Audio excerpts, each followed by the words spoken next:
The grand, echoing chamber of the United States Capitol was packed like never before. It wasn't just another hearing, it was the showdown everyone had been whispering about for weeks.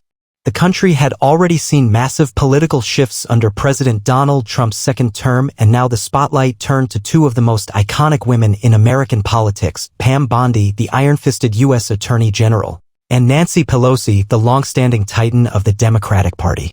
The setting? A full congressional oversight hearing, televised nationally and streaming live across every platform. The topic? Investigations into alleged unethical financial dealings involving former congressional leaders during their terms, an issue that had rocked Washington in recent months. And at the center of it all was Nancy Pelosi. Clad in a deep navy pantsuit, Pelosi sat at the witness table, her gaze steady, lips tight, and an air of dignified resistance about her. She had weathered countless storms in her career, but this one felt different. Across the chamber, with a stack of files and digital evidence in tow, Pam Bondi walked in with calm confidence, not as a partisan warrior, but as a prosecutor with a mission. The gavel slammed. "This hearing is now in session," Chairman Jordan announced. Pam rose from her seat and approached the podium. "Madam Chairwoman Pelosi," she began, her voice sharp yet respectful, "thank you for appearing voluntarily today."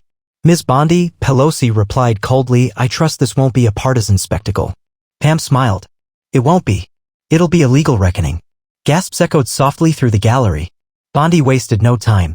She projected a slide onto the chamber's main screen, a timeline of wire transfers, offshore accounts, and shell corporations, all allegedly linked to Pelosi's family foundation. "For the record," Pam said, pacing slowly before the committee, "can you confirm whether the Horizon Trust received over $8 million from foreign energy companies between 2017 and 2020? Pelosi narrowed her eyes.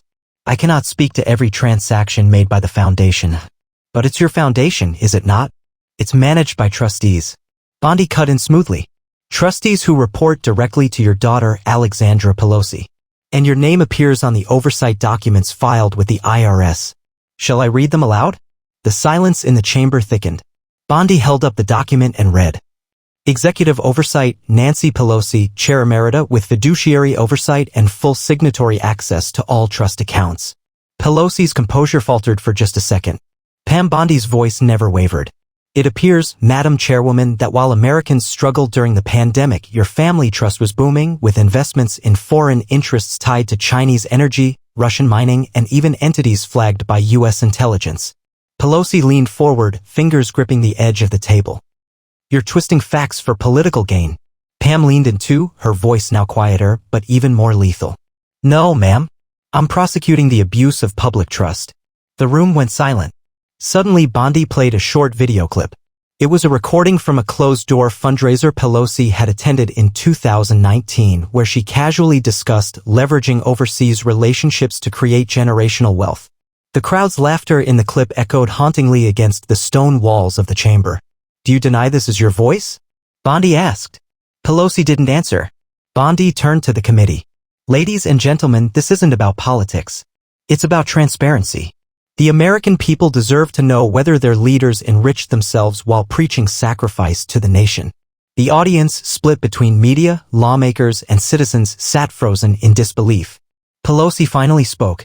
"You're conducting a witch hunt."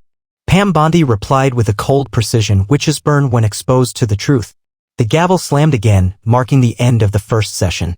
But everyone knew it had only just begun. When the hearing resumed after a short recess, the air felt even tenser. Reporters whispered hurriedly into microphones. Staffers exchanged wide-eyed looks. Social media was already ablaze. #Bondi versus Pelosi was trending across platforms, and even late-night hosts were scrambling to rewrite their opening monologues. But none of that mattered to Pam Bondi. She didn't come for political points. She came with receipts. As she stood before the committee, she calmly flipped through a thick binder labeled Confidential, Classified Financials. Then, with the poise of a trial lawyer who had just cornered a hostile witness, she turned back toward Pelosi. "Madam Chairwoman," Bondi began, "you testified that you had limited knowledge of Horizon Trust's foreign holdings. Is that correct?" "Yes," Pelosi replied curtly, "I've already said the trustees handle operational matters." Bondi nodded, then tapped a button on her remote. A second document appeared on the large screen, a secured email exchange dated February 22, 2020 between Nancy Pelosi and a Horizon Trust board member. Ensure the Russian energy partnership is funneled through our Cayman shell. We don't need this trace to the mainland accounts. NP. The chamber gasped. Pelosi shot upright. That email is fake. Pam didn't flinch. It was subpoenaed directly from the trust's server last month. Verified by federal forensic analysts. Would you like the experts to testify under oath? I demand to see that analysis, Pelosi snapped. Bondi obliged, handing the file to the clerk who distributed it to the committee members. As they flipped through the technical review confirming the email's authenticity, murmurs grew louder. Then Pam delivered the next bombshell. Furthermore, she said, clicking to a new slide, we discovered a series of real estate transactions. Properties acquired in the San Francisco Bay Area under shell corporations tied to your husband's firm. Bondi read aloud from the transaction logs. Property acquired, $4.2 million. Buyer, Horizon Investments LLC. Owner, Paul Pelosi. Beneficiary, Nancy Pelosi. Pam looked Pelosi squarely in the eyes. Do you still wish to claim ignorance? Pelosi's face had flushed a deeper shade of red. Those were legal transactions purchased through blind trusts. But the trust wasn't blind, Bondi replied. It was wearing glasses with your initials engraved on them. Laughter, nervous and spontaneous, rippled through the back of the room. Even some members of the committee looked stunned. Let me be crystal clear, Bondi continued. No one is denying your long-standing service in government. But what is in question is how a public servant earning $193,000 per year became one of the wealthiest members of Congress with overseas financial ties, insider trading accusations, and property empires hidden behind dozens of LLCs. Pam, this is a political stunt, Pelosi retorted, rising to her feet. You're doing Trump's bidding. Pam didn't budge. I'm doing America's bidding. And the evidence speaks louder than any party loyalty. At that moment, Congressman Dan Crenshaw interjected. Madam General, he said, do you have enough evidence to refer this to the Department of Justice for criminal investigation? Pam glanced back at the screen, the email still glowing behind her. I already have. A hush swept over the room. Let the record show, Crenshaw said, that the Attorney General of the United States has recommended formal investigation into alleged corruption and financial misconduct by former Speaker Nancy Pelosi. Pelosi gathered her notes in silence. For the first time in her career, it was clear she was not in control. Pam Bondi looked around the chamber and delivered her final blow for the day. No one is above the law, not even those who've written it for decades. As the session adjourned, reporters rushed to exit, tripping over themselves to break the story. On the Capitol steps, Bondi walked out with the same calm stride she walked in with, unshaken, unreadable, and unstoppable. The following morning, Washington woke to an avalanche of headlines. Pam Bondi drops bombshells on Pelosi. Criminal probe looms after brutal hearing. The fall of a political dynasty? Cable news networks were on fire. Every hour, new analysts joined the panels trying to make sense of the data. On the streets, everyday Americans, truck drivers, teachers, veterans, and young voters talked about one thing: justice was finally catching up. Meanwhile, Bondi and her team were already back at work. Inside a secure federal building in D.C., Pam convened her special investigative task force. Laptops open, documents scattered across a large oak conference table, the operation was now shifting into its next phase. Let's go through the latest, Pam said, standing at the head of the room, sleeves rolled up. A young agent named Alex tapped on his tablet. Ma'am, we confirmed 5 more shell companies tied to Pelosi's extended family. They're connected to high-yield defense stocks, purchased days before major contract announcements from the Pentagon. Insider trading? Bondi asked. Strong circumstantial evidence, Alex nodded. We've pulled call records showing her staffers communicated with procurement offices before the trades. Pam crossed her arms. Get statements from those staffers. If anyone turns whistleblower, we offer immunity. Another agent spoke up. We also uncovered something unusual. A private art collection valued at $17 million acquired by a Pelosi-linked nonprofit and stored in a secure vault in Zurich. Pam raised an eyebrow. Art laundering? Potentially. The purchases don't match the foundation's declared expenditures. It's buried under cultural preservation initiatives. Pam leaned forward. File for the Swiss records under our Intergovernmental Transparency Treaty. That art could be the missing link to explain the cash flows. The room buzzed with urgency. This wasn't just about one corrupt politician, it was the unraveling of a decades-old empire built on access, manipulation, and shadow deals. And it was collapsing fast. Back at Capitol Hill, the mood among Democrats had soured. Nancy Pelosi was no longer speaking to reporters. Her closest aides looked visibly shaken. The smug confidence that once defined her had been replaced with tight-lipped silence and backdoor strategizing. But the public wasn't having it. A spontaneous rally broke out in front of the Capitol with hundreds of citizens waving signs like, "Hold her accountable. No more insider elites. Bondi is the people's prosecutor." For the first time, Pelosi's allies were starting to distance themselves. Representative Abigail Monroe, Democrat Virginia, who once praised Pelosi as a guiding light, publicly stated on CNN, "If these allegations are proven true, it's a betrayal of the American people. I stand for accountability even within my own party." Meanwhile, President Trump made a rare primetime statement from the Oval Office. With the American flag behind him, he stared directly into the camera and said, "No American, Democrat or Republican, should use their position to get rich while the people struggle. I appointed Pam Bondi because she has the courage to face the swamp, and she's doing it better than anyone imagined. This isn't about revenge. It's about restoring trust." Later that evening, Pam Bondi sat alone in her office, the Capitol's dome glowing through her window. She looked down at a photograph on her desk, her father in uniform, a former sheriff who taught her right from wrong when she was just a girl in Tampa. She smiled faintly. This wasn't just a case. It was a crusade. A mission. And it was far from over. Her phone buzzed. A message from Director Kash Patel at the FBI. "We just got the encrypted Swiss logs. You'll want to see this. It's bigger than we thought." Pam leaned back in her chair and exhaled. Tomorrow, she would expose the next chapter. Pam Bondi stepped into the FBI's Secure Cyber Operations Unit, tucked beneath a nondescript federal building. The encrypted Swiss logs had finally been decrypted. Sitting across the table was FBI Director Kash Patel, his face grim but focused. "Take a look at this," Kash said, sliding a thick packet forward. "We traced multiple offshore transfers between 2020 and 2023, about $48 million. Pam's eyes narrowed. "Who's the sender?" Kash replied, "The Horizon Cultural Foundation, a Pelosi-adjacent nonprofit. These funds were donated to an art investment group in Switzerland, which then transferred them into bearer bonds. No name, no trail, except they used the same authentication token your team found in Pelosi's Zurich vault." Pam flipped through the records. This is criminal enterprise disguised as philanthropy. "And it gets worse," Kash added. "One of the entities on the receiving end is flagged by Interpol. It's tied to state-backed oligarchs from Eastern Europe, sanctioned actors." Pam leaned back. "Pelosi's trust received money funneled through art deals and shell companies owned by sanctioned individuals?" Kash nodded. "It's a textbook case of money laundering." "Then it's time to move," Pam said firmly. Hours later, Pam Bondi appeared before a hastily assembled press conference outside the Department of Justice. Wearing a dark suit and speaking with crisp authority, she dropped the news that rocked the country.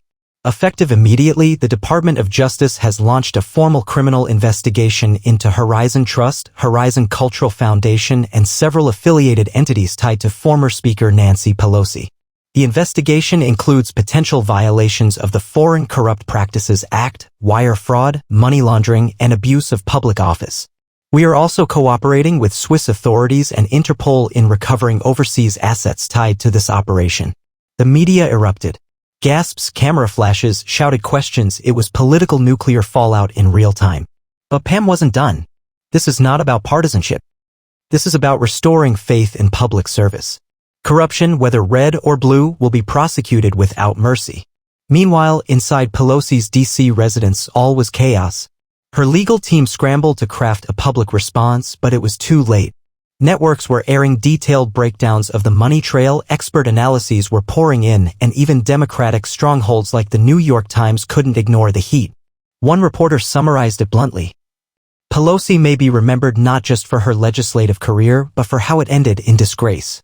That night, a video went viral, a side-by-side comparison of Pelosi lecturing Americans about equity and transparency while the background showed exotic artwork and real estate tied to her trust. Online comments exploded. "She told us to eat less meat while she bought Swiss art with dirty money? Bondi's not playing politics, she's playing chess. This is the Watergate of our generation." Inside the Capitol, Pelosi's inner circle was collapsing. Key aides began seeking legal counsel. Whispers of plea deals surfaced. And shockingly, 2 senior Democrats requested closed-door meetings with Bondi's team to assist the investigation. Later that evening, Pam sat across from a key witness, an accountant who had once managed Horizon Trust's offshore records. Trembling but resolute, he slid a flash drive across the table. "This is everything," he said quietly. "The internal memos, bank statements, communications." Pelosi knew. She directed it all. Pam picked it up, her expression unreadable. "You're doing the right thing," she told him. "And this country won't forget it." With that final piece of the puzzle, Bondi knew the walls had finally closed in. Nancy Pelosi, once untouchable, was now cornered by the very system she had helped shape for decades. And the final move? That was coming next. The media swarmed. The atmosphere was electric, half scandal, half spectacle. Barricades kept the press at bay while government officials whispered through hallways and glanced nervously at their phones. Everyone knew what was about to happen. Inside the Congressional Oversight Chamber, Attorney General Pam Bondi sat poised and unshaken. To her right was FBI Director Kash Patel. Behind them, boxes of evidence were stacked like a fortress: financial records, travel documents, email chains, testimony transcripts. And sitting just 20 feet across from them, stone-faced and still, was Nancy Pelosi. This was it. The final hearing. Speaker of the House Mike Johnson opened the floor with a stark declaration. "We are here today to address overwhelming evidence of corruption, abuse of office, and possible criminal conduct by a former Speaker of the House. These are not partisan accusations. They are matters of national trust." He turned to Pam Bondi. "Madam Attorney General, proceed." Pam stood and addressed the chamber, her voice resolute and measured.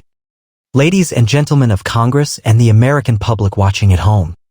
Over the course of 5 months, our investigation uncovered a massive network of financial misconduct involving shell corporations, foreign banking institutions, and nonprofit organizations operated under the Pelosi financial empire.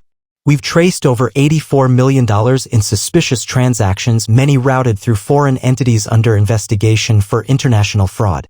We have obtained 16,412 encrypted communications directly linking Ms. Pelosi to insider trading decisions, falsified charity filings, and real estate purchases funneled through foreign trusts."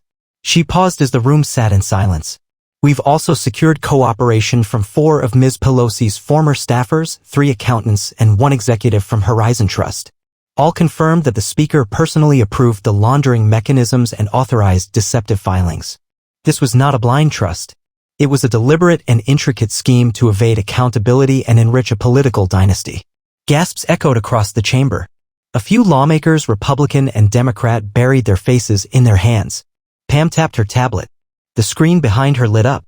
Private memo from N. Pelosi, August 18, 2022. Delay release of financials. Tell Paul to reroute Horizon funds through Zurich. DOJ's too distracted by midterm cases. Keep art assets hidden until spring. The signature? Verified. The digital timestamp? Forensically authenticated. Pam looked directly at Pelosi. "You've lectured Americans about integrity, about justice. And all the while, you were orchestrating the kind of corruption our laws were built to prevent. But today, justice isn't just a word. It's a verdict."